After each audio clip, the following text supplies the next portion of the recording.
ഇതെന്താണ് ഇത് പുറത്തിറങ്ങിക്കണത്? നീ ഇതിപ്പോ എങ്ങോട്ട് കയറി പോണ്? ഞാൻ പേഴ്സ് എടുത്തില്ല, പേഴ്സ് എടുക്കാൻ മറന്നു. ഇപ്പൊ അങ്ങോട്ട് കയറണ്ട. പിന്നെ അമ്മ കയറി എടുക്കോ? മിനിറ്റ്. എടാ പോണ്ടടാ. ഞാൻ പറഞ്ഞ കയറി പോണ്ടെന്ന്. അവള് പെരതോടിച്ചോണ്ടിരിക്കാണ്. ഇവളുടെ പ്രാന്തപ്പ തുടങ്ങി. 1 മണിക്കൂറായിട്ട് ഞാനിപ്പോ പുറത്താണ്. എന്തൊരു ചവിട്ടാണത്. പ്രാന്തിനെ എവിടെ നിന്ന് കിട്ടിയതാണോ ഇത്? ഞാൻ നിന്നോടല്ലേ ചോദിക്കണത്, നിന്നെ എവിടെ നിന്ന് കിട്ടിയടാ?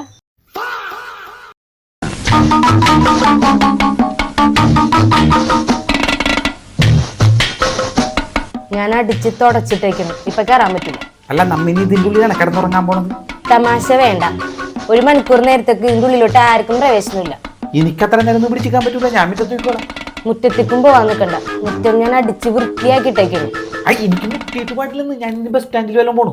എന്നൊരു കാര്യം ചെയ്, അപ്പുറത്തെ പറമ്പിലോട്ട് തട്ടിക്കോ.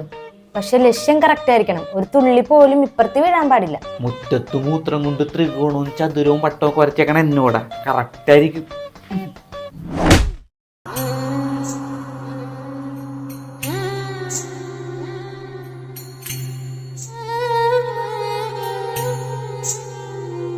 നീ എന്താടാ ഇവിടെ ഇരിക്കണേ? അകത്ത് പോയി കിടന്ന് ഉറങ്ങടാ. അതകത്ത് ഭയങ്കര ചൂട്. അമ്മ ഒരു പായം തലോണെങ്കിൽ എടുത്തു. ഞാൻ ഇവിടെ കിടന്നോളാം. ഇവിടെ കിടന്നാ വല്ല പട്ടികളുടെ കടി കൊള്ളൂ. പട്ടി കടിക്കുമല്ലേ ഉള്ളൂ, തലയൊന്നും തല്ലി പൊളിക്കൂലല്ലേ.